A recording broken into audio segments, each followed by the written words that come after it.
पांचवी शादी करने वाले शख्स के साथ पहली बीवी ने क्या किया।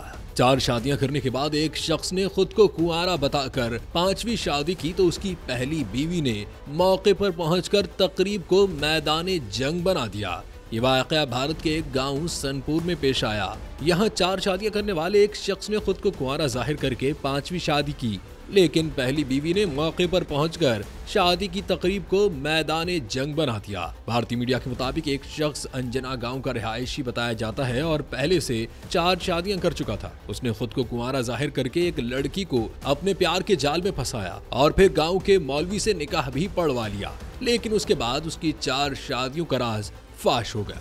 रिपोर्ट के मुताबिक मज़कूरा शख्स की पहली बीवी को जब अपने शौहर के 5वें शादी का इल्म हुआ तो वो रंग में भंग डालने वहां जा पहुंची और गांव वालों को शौहर की असलियत से आगाह किया, जिसके बाद तो उस शख्स को लेने के देने पड़ गए।